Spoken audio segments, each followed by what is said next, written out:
ध्यान दीजिए। तो हम लोग पार्ट 1 में कुछ फिजिकल प्रॉपर्टीज़ के बारे में डिस्कस किया था, धातु का जो भौतिक गुणधर्म होता है उसमें। तो उसमें जो एक हमने गुण बता दिया था, ठीक है। और दूसरा ये पहला गुण हमने बताया था इलेक्ट्रॉनिक विन्यास का, और दूसरा गुण ये क्या होता है, देखिए ध्यान से।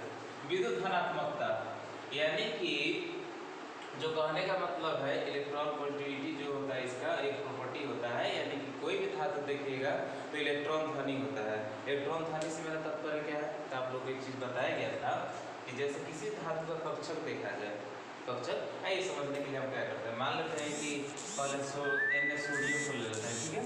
सोडियम है ना, तो इसका कक्ष बनाओ। तो चलो ये देखो, ये कक्ष हुआ, ये कक्ष हुआ, ये कक्ष हुआ ना।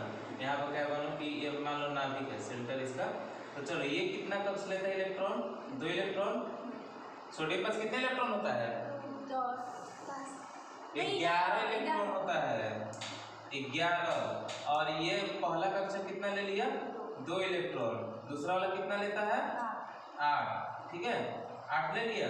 चलिए ध्यान दीजिए, तो ये 8 ले लिया, तो अब कितना बच गया, एक।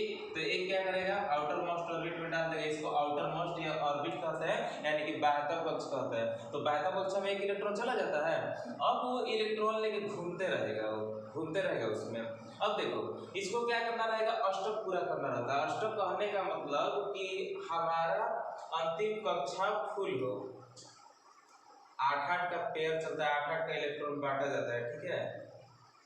2 8 18 जाता है, लेकिन 8-8 ही बांटा जाता है, उसको अष्टक होता है। अष्टक का नियम पढ़ाए थे, ठीक है। ध्यान दीजिए, तो क्या होता है कि लास्ट वाले कक्षा में जो इलेक्ट्रॉन रहता है वो उसका जो डोनर इलेक्ट्रॉन होता है उसे डोनेट करना चाहता है हमेशा धातु, यानी कि धातु जो होता है इलेक्ट्रॉन धनी होता है, इसके पास इलेक्ट्रॉन की मात्रा ज़्यादा होती है, याद रखिएगा। यहाँ पर हम लिखे हैं, देखिए। तो क्या करता है कि हमेशा इलेक्ट्रॉन डोनेट करना चाहता है, किसी को दे देना, किसी को दे देगा। तो अब मान लो कि ये वाला कक्ष इसका क्या हो जाएगा, खत्म हो जाएगा, दे देगा तो क्या हो जाएगा, कक्ष खत्म नहीं होगा, इलेक्ट्रॉन हट गया। तो अब ये वाला क्या होगा, अष्टक कंप्लीट हो जाएगा। तो अष्टक कंप्लीट हो जाएगा तो अपना जो नजदीकी वाला, जो इसके नजदीकी वाला एलिमेंट होगा, जो अक्रिय गैस है, जो स्थायी रहता है ना, किसी कोई किसी से मुंह माया नहीं, किसी से कोई मतलब नहीं, किसी से कोई रिएक्शन नहीं करता है, अक्रिय गैस, पता है ना। देखिए आप अवर सानी में 18 देखिएगा वर्ग ना, उसमें 18 नंबर वर्ग में आपको दिखाई दे देगा, ठीक है। यहाँ पे 18 नंबर में यहाँ पे लाइन से, सॉरी आप लोग देखे होंगे, देखे कि नहीं, नहीं देखे हो सब, ठीक है, देख लीजिएगा आप लोग, आप लोग को दिखा देता है, ध्यान दीजिए। देखिए ध्यान से, जो ये वाला पोर्शन होता है ना, ये 18 नंबर का, तो इसमें जितना भी है, हीलियम है, नियोन है, आर्गन है, क्रिप्टॉन है, ज़ेनॉन है, रेडॉन है, ठीक है। तो ये सब अक्रिय गैस होता है। अक्रिय गैस कौन होता है, जिनका अष्टक कंप्लीट होता है, जिनको ना तो इलेक्ट्रॉन डोनेट करना रहता है और ना लेना रहता है, ठीक है। तो क्या करता है, जैसे कि सोडियम है, इसके पास देखो Na है ना सोडियम, तो 11 इलेक्ट्रॉन है, और इसके पास कितना है, 10 इलेक्ट्रॉन है। तो 10 है तो ये 18 नंबर में आ गया। और ये क्या है कि पूर्णतः है, ये स्वतंत्र है, अब किसी से कुछ नहीं, शांति से बैठा है, एक जगह स्थिर है, सरकारी नौकरी ले लिया है, अब कोई मतलब नहीं किसी से। अब भाई बेचारा का है कि ये कुछ ज्यादा है, तो ये क्या करेगा, अष्टक कंप्लीट करने के लिए या तो 7 को ढूंढ के लाओ, ना तो एक डोनेट कर दो। तो सबसे बढ़िया रास्ता निकालता है सोडियम, कि मान लो कि एक चीज हमको कुछ मिल रहा है, तो क्या करेंगे, 7 रुपये की से कर्जा लेगा तो कोई नहीं देगा, लेकिन उससे अच्छा है कि 1 रुपया क्या करो, तुम ही दे दो, उसको हटाओ ना। तो ये क्या करता है, जनरली धातु से क्या करता है कि जब रिएक्शन करता है, जब अभिक्रिया करता है, तो अपना इलेक्ट्रॉन को क्या करता है, डोनेट करता है, दे देता है। इसलिए धातु में हमेशा विद्युत धनात्मक गुण पाया जाता है। वो हमेशा, देखिए यहाँ पे कैटायन का फॉर्मेशन करता है, देखिए हमेशा धनायन का पॉजिटिव चार्ज इस पर आता है, और धातु देंगे तो उस पर निगेटिव चार्ज आएगा हमेशा, ठीक है। यानी कि इलेक्ट्रॉन धनी होता है, देने की प्रवृत्ति होती है। धनी कौन होता है, जिसमें ज्यादा इलेक्ट्रॉन हो, तो बाह्यतम कक्ष के इलेक्ट्रॉन देंगे और नजदीकी जो अक्रिय गैस होगा उसकी तरह क्या हो जाता है, स्थायी हो जाता है। अब ध्यान दीजिए यहाँ पर, देखिए इलेक्ट्रॉन को त्यागने की प्रवृत्ति विद्युत धनात्मकता कहलाती है। हमेशा धातु के पास इलेक्ट्रॉन त्याग करने का ही नेचर होता है, त्याग करने की प्रवृत्ति, अर्थात जब भी परमाणु अपने बाह्यतम कक्षा से इलेक्ट्रॉन का त्याग कर अपने नजदीकी अक्रिय तत्व यानी कि गैस जैसा अवस्था प्राप्त कर लेता है, तो उसका अष्टक पूरा हो जाता है, अर्थात वो अष्टक पूरा कर लेता है, तो उस गुण को, चलिए ध्यान दीजिए, हम लोग पिछले पार्ट में हम लोग धातु के कुछ फिजिकल प्रॉपर्टी पढ़े थे, फिजिकल नेचर पढ़े थे, धातु का जो गुणधर्म होता है, रासायनिक नेचर बाद में स्टार्ट करेंगे। तो उसमें हमने इलेक्ट्रॉनिक विन्यास के बारे में पढ़ा था, इलेक्ट्रॉनिक कॉन्फ़िगरेशन के बारे में। अब हमने उसमें बता भी दिया था कि इलेक्ट्रॉनिक कॉन्फ़िगरेशन कैसे निकालेंगे, अधिकांश हद तक बता दिए थे हम, क्योंकि इसे बताना तो नहीं था, केवल थोड़ा बहुत बता देना था आप लोग, ठीक है। अब यहाँ पर आइए, और दूसरा जो इसका प्रॉपर्टी होता है विद्युत धनात्मकता, ये गुण होता है। हम लोग पार्ट 2 स्टार्ट करने जा रहे हैं, इसमें ये वाला गुण पढ़ेंगे। अब ध्यान दीजिए, देखिए विद्युत धनात्मकता क्या होता है। धनात्मक विद्युत धनात्मक का मतलब ये होता है कि चार्ज से मतलब इसको आयन से, धनात्मक का मतलब क्या होगा, पॉजिटिव चार्ज, ठीक है, पॉजिटिव चार्ज। अब ध्यान दीजिए, एक नेचर होता है धातु के पास पॉजिटिव चार्ज का, ये क्या होता है तो आप लोगों को बताए थे हम। तो ध्यान दीजिए, अगर हम सोडियम की बात करें Na की, तो Na के लिए पहले एक कक्ष बनाइए। देखिए ध्यान से, पहला कक्ष में कितने इलेक्ट्रॉन, 2, दूसरा में 8 हम डोनेट कर रहे हैं। सोडियम पास कितने इलेक्ट्रॉन होता है, 11, ठीक है, 11 हमने लिख दिया। तो हमने 10 क्या किया, बांट दिया, ये सेंटर है इसका, और एक बचा तो एक क्या किया, बाह्यतम कक्षा हम डाल दिया। तो इसको कहते हैं बाह्यतम कक्षा, यानी कि आउटर मोस्ट ऑर्बिट, आउटरी लेयर, बाहर वाला पार्ट, ठीक है। तो उसमें जो इलेक्ट्रॉन होता है वही डोनर इलेक्ट्रॉन होता है, उसे ये क्या करता है कि डोनेट करता है, उसे परमाणु क्या करता है, डोनेट करता है। कौन अपना अंदर वाला चीज डोनेट करेगा, अंदर का मतलब क्या हुआ, जैसे तिजोरी में पैसा है, ठीक है, रखे हैं ढेर सारा, एगो बाहरी पॉकेटों में पैसा है, तो कोई भिखारी है तो क्या कर, पॉकेटों में से निकाल के दे देंगे, हाँ लो, कौन जाए तिजोरी खोल के निकाल के देने के लिए। तो सिंपल सा क्या करता है धातु कि जो बाह्यतम कक्षा में इलेक्ट्रॉन होता है उसको क्या करता है, डोनेट करता है किसी को भी। अब ये बात आता है कि आखिर डोनेट करता क्यों है। तो देखो, सारा तत्व का एक नेचर होता है, एक प्रॉपर्टी होती है, एक गुण होता है उसका, कि सारा का सारा तत्व अष्टक कंप्लीट करना चाहता है। अब अष्टक क्यों कंप्लीट करना चाहता है, तो अष्टक क्या होता है, तो अष्टक का मतलब ये होता है कि सारा तत्व अक्रिय गैस जैसा बनना चाहता है। और अक्रिय गैस का क्या होता है कि अक्रिय गैस का अष्टक कंप्लीट रहता है, पहले से ही कंप्लीट रहता है। वो लोग ऐसे तत्व होते हैं कि जिनके आउटर मोस्ट ऑर्बिट में कोई अकेला या दुकेला इलेक्ट्रॉन नहीं होता है, बस आउटर मोस्ट ऑर्बिट में फुल हो जाता है। जैसे कि K L M है ना, तो K में 2 इलेक्ट्रॉन, M में 8 गो, इसमें 18, तो क्या हो जाता है कि 2 8, मान लो कि नहीं भी आया तो क्या है कि M में, जैसे कि इसमें M में 1 आ जा रहा है ना, तो उसके में नहीं आता है, ये कंप्लीट रहता है, उसका अष्टक कंप्लीट रहता है। 2 8 इस तरह से 8, ये क्या होता है, अष्टक कंप्लीट रहता है उसका, अंतिम वाले कक्षा में पूरा फुल इलेक्ट्रॉन रहता है। तो इसलिए क्या करता है, और उसका कुछ हेतु भी है, वजह भी है, मतलब कि वो क्या होता है कि जनरली उन लोगों के अष्टक कंप्लीट होने के वजह से क्या होता है कि ना वो किसी से अभिक्रिया करते हैं, ठीक है, यानी कि ना वो किसी को देते हैं इलेक्ट्रॉन और ना किसी से लेने का जरूरत होता है। वो अस्थायी आदमी होता है, निश्चिंत होता है, सरकारी नौकरी है उसके पास, भाई बैठा रहता है चुपचाप, अब हमको काटी का टेंशन है, कहीं नहीं जाना है। तो ठीक इसी तरह इन लोगों के पास होता है कि हम लोग भी क्या करें, उन लोगों जैसा बने। आजकल सब कोई कैसे बनना चाह रहा है, सरकारी नौकरी वाला बनना चाह रहा है, भाई एक बार सरकारी नौकरी मिल जाए, ऐसे, ठीक है, दहेज भी ज़्यादा मिलेगा और बहुत सा चीज़ मिलेगा। चलो यहाँ पर देखते हैं।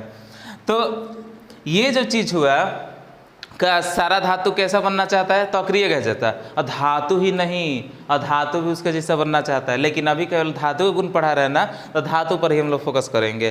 तो क्या करेगा ये, फटाक दे क्या करेगा, इलेक्ट्रॉन दे देगा, किसी को दे देगा। कौन इलेक्ट्रॉन देता है, तो धनी आदमी देता है। हमेशा धातु जो होता है सब धनी होता है, सब इस सब के पास इलेक्ट्रॉन रहता है हमेशा ज़्यादा। अच्छा ठीक है, अष्टक कंप्लीट करने के लिए इस पर 2 कंडीशन है, या तो आप 7 को इलेक्ट्रॉन किसी से मांग लो कर्जा, और नहीं तो क्या करो कि 1 इलेक्ट्रॉन किसी को दे दो। सबसे बढ़िया रास्ता कौन है इसके पास, 1 दे दो किसी को।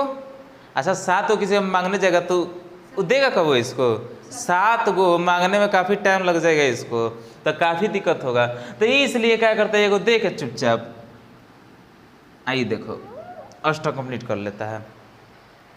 और जैसे ही देता है, तो देता कौन है, अमीर आदमी देता है, तो देता है तो 1 इलेक्ट्रॉन दिया तो 1 प्लस चार्ज इस पर। उसी तरह Ca के आउटर मोस्ट ऑर्बिट में 2 इलेक्ट्रॉन होता है, तो 2 दिया तो 2 प्लस चार्ज। आई कैसा बन गया, तो आर्गन जैसा अक्रिया बन गया। और ये ध्यान दीजिए। तो ये आवर्त सारणी है, इसमें वो देखिए 18 नंबर वो देखिए, तो इसमें जो भी है जितने भी आते हैं तत्व,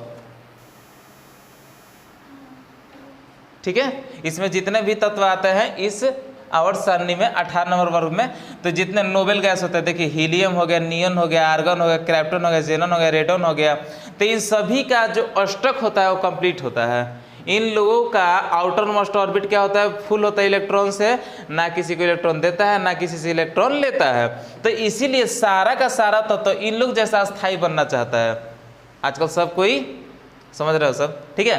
तो ये सारा का सारा एलिमेंट इन लोग जैसा क्या होना चाहता है, अस्थाई होना चाहता है, ठीक है, क्योंकि ये अस्थाई आदमी है भाई, तो अस्थाई होना चाहता है ये सब भी। तो देखो ये जितना है सब ना पीला पीला कलर का देख रहे हो, ये धातु है, ठीक है, ये क्षारीय धातु, ये क्षारीय मृदा धातु, ठीक है, आप लोग को पढ़ाया जाएगा बाद में, ठीक है। तो ये सब क्या धातु है, इधर का पोर्शन अधातु हो जाता है, ये धातु हो जाता है, ठीक है। तो इस पर ध्यान रखिएगा। अब आइए, तो सोडियम क्या किया, एक इलेक्ट्रॉन देके क्या हुआ, अस्थाई बन गया।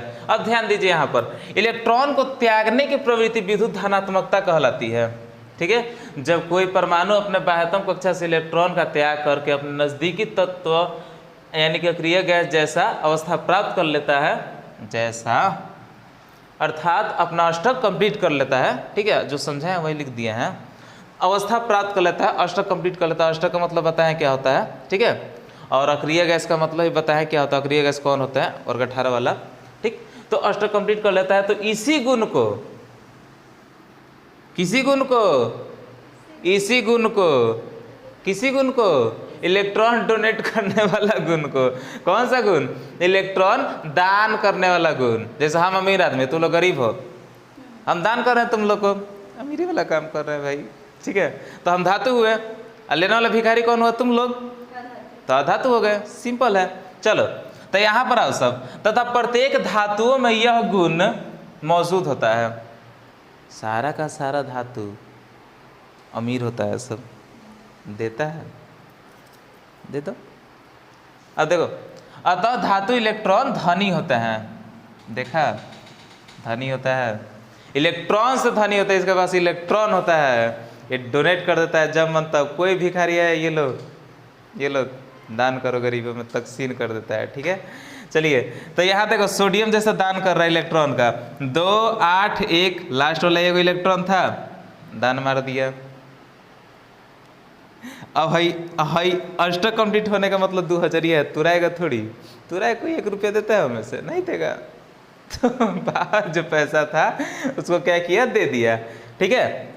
आइए देखो, इसके बाद 2 8 लास्ट वाला में बच गया 2, तो ये क्या किया, इहो 2 को देखे अष्टक का किया, कंप्लीट कर लिया, ठीक है। तो याद रखिए इस प्रॉपर्टी को कि विद्युत धनात्मकता का मतलब होता है इलेक्ट्रॉन देने की प्रवृत्ति, और विद्युत ऋणात्मकता का मतलब होता है इलेक्ट्रॉन खींचने की प्रवृत्ति, इलेक्ट्रॉन लेने की प्रवृत्ति। हाँ, इलेक्ट्रॉन लेने की प्रवृत्ति। चलो अब इसका स्क्रीनशॉट ले लो सब, चलिए ध्यान दीजिए। अब तीसरा प्रॉपर्टी इसका आघात वर्धनीयता, ठीक है, आघात वर्धनीयता। आघात मतलब क्या होता है, मारना, चोट मारना, हाँ, किसी को घात पहुंचाना, आघात करना, प्रतिघात, आघात, है ना, वर्धनीयता, वर्धन करना, फैलना, है ना। तो जब किसी चीज़ पर चोट मारा जाए तो फैलने लगे, तो वही गुण आघात वर्धनीयता कहलाता है। और ऐसा गुण धातु में होता है। अच्छा, गांव देहात में तुम लोग गए होगे तो देखे होगे सब एथी को, लोहार को क्या करता है वो, खुरपी बनाता है पीट के, हसुआ बनाएगा पीट के, कुदाल बना देगा, दाब, बहुत सारा चीज़, कटारी, टांगा, बहुत सारा चीज़ बनाता है। तो पीट पीट के लोहा क्या करेगा, गर्म कर देगा, और गर्म करेगा तो उस समय कण में क्या होता है, ऊर्जा आ जाता है, कंपन करने लगता है, उस समय मारेगा तो घसक जाए कण। इस तरह तो सॉलिड का कण काफ़ी ज़्यादा सटल होता है, तो जल्दी नहीं घसकेगा मारने पे, ठीक है। तो आघात वर्धनीय होता है धातु। सोनार को भी देखना तो वही पीट पीट के कुछ चीज़ फैलाते रहता है, सोना चांदी वगैरह, ठीक है। तो धातुओं को पीट पीट के फैलाया जा सकता है, एगो नेचर इसमें होता है। तो लोग एथी देखो सब, टीना देखे होगे सब, वही धातु को पीट कर फैला के बनाया गया है। गाड़ी का कवर हो गया, जो गाड़ी के ऊपर वाला बॉडी होता है, कोई भी वाहन हो गया तो वो भी धातु का ही होता है, वो भी पीट पीट के फैलाया गया होगा, चादर टाइप का, है ना। बहुत सारा चीज़ आता है, स्टील का बर्तन हो गया, लोहा का हो गया, वो सब पीट पीट के फैलाया हुआ आता है, ठीक है। तो वो सब पीट के फैलाया गया रहता है। तो धातु में एक चीज़ गुण पाया जाता है कि पीट पीट कर इसे क्या किया जा सकता है, चादर के रूप में फैलाया जा सकता है, ठीक है। अब एक बात और याद रखिएगा, ध्यान दीजिए, इसे पीट कर कागज से ही पतला किया जा सकता है, ठीक है। जब रदरफोर्ड अपना एक्सपेरिमेंट किए थे तो सोना के पत्थर को पीट के बहुत पतला कर दिए थे, बहुत पतला, 0.00001 mm के आसपास कर दिए थे, बहुत पतला कर दिए थे, ठीक है, दिखाने के लिए कि जो परमाणु का सारा द्रव्यमान उस सेंटर में होता है उसके, ठीक है। तो उस पर रिसर्च कर रहे थे एक्सपेरिमेंट में, तब तो वहाँ पीट पीट कर पतला किए थे, कागज से ही पतला किया जा सकता है धातु को, इस चीज़ को याद रखिएगा, ठीक है। तो एक चीज़ है कि धातु में क्या होता है, आघातवर्धनीय गुण पाया जाता है। घर में भी आप लोग देखे होंगे, चाहे रिपीट उपीट होता है तब लगा के वहाँ मार देते हैं हम लोग तो फैल जाता है, पकड़ लेता है, ठीक है।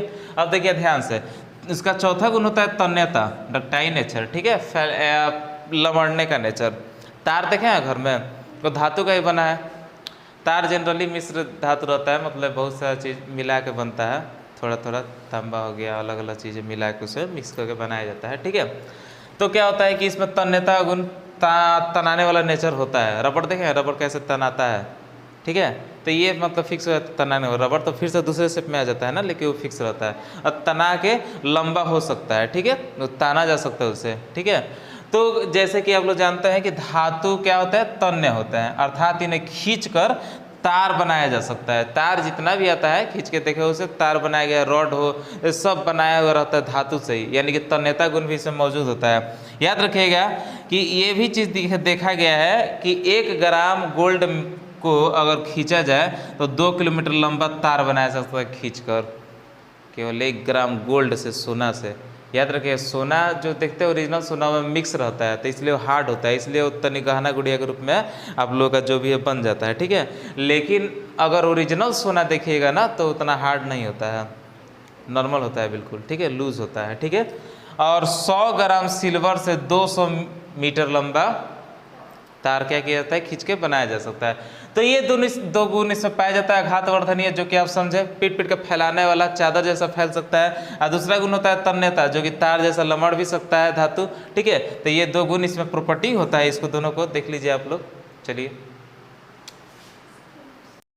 चलिए आइए ध्यान दीजिए, नेक्स्ट टॉपिक है, पढ़ेंगे द्रवणांक और क्वथनांक, और उसके बाद पढ़ेंगे हम लोग उष्मीय एवं विद्युत चालकता, ठीक है।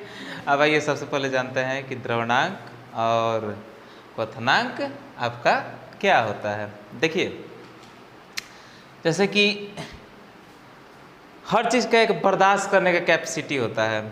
पानी को अगर खौलाते हैं, ठीक है, तो गर्म करते जाइए, पानी को गर्म करते जाइए। पानी कितना डिग्री सेल्सियस में खौलना स्टार्ट करता है, खौलना पूरा 100 डिग्री सेल्सियस, 100 हो गया तो अच्छा, तो 100 पे आया उठ पहाड़ के नीचे। एक बात बताइए, 99 पे खोलेगा नहीं, 100 होता है तब खोलना क्या करता है, वो स्टार्ट करता है, ठीक है। तो याद रखिएगा कि जो भी द्रवणांक होता है, ठीक है, जैसे कि मान लो कि बर्फ है, आपका बर्फ है, तो जब तक आप उसको टेम्परेचर नहीं दीजिएगा, थोड़ा बहुत हीट नहीं मिलेगा, उसको पिघलना स्टार्ट नहीं करेगा, ठीक है।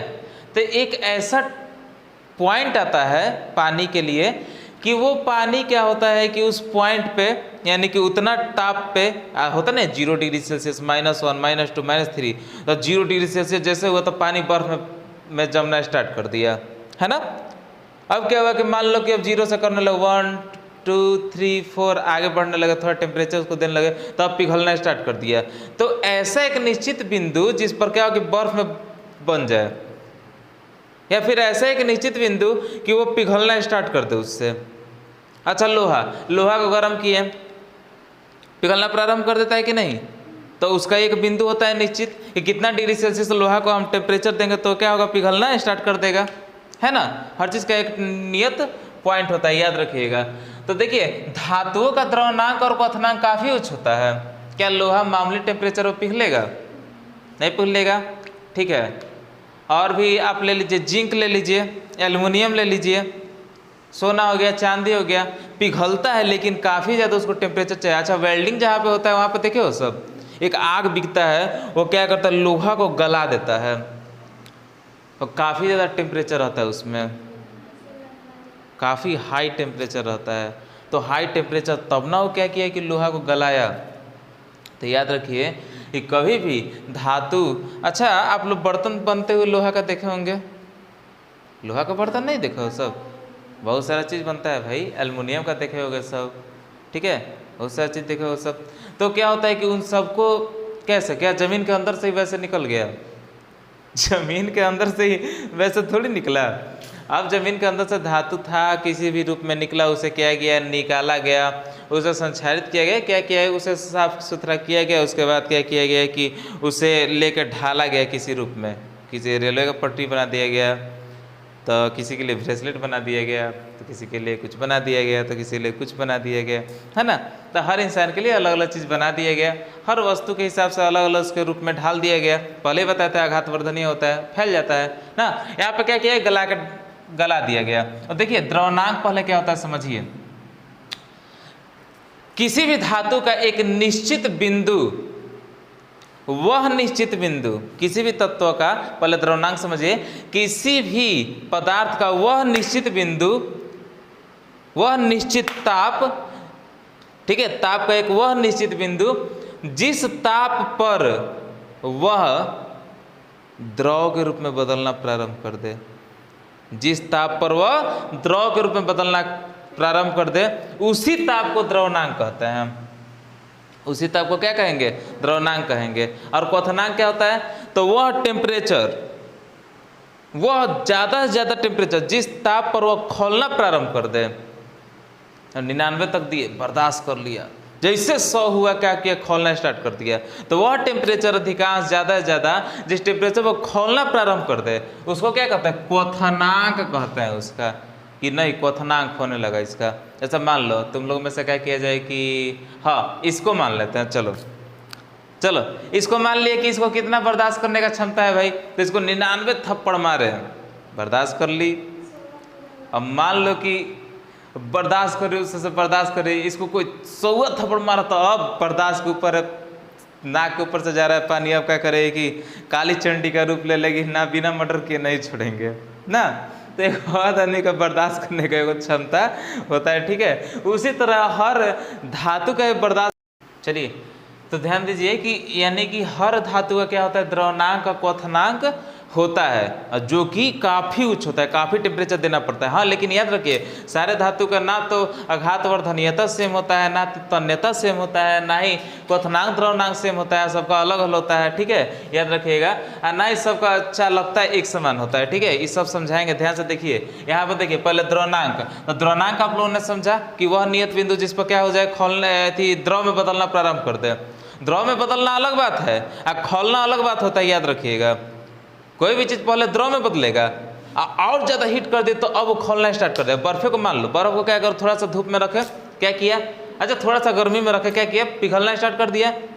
अब उस बर्फ़ को और गर्म करेंगे तो सबसे पहले क्या होगा कि वो जो टेम्परेचर था उसका धीरे धीरे बढ़ के 100 पे जाएगा, 99 क्या 100 पे, तब जाए खोलना स्टार्ट किया।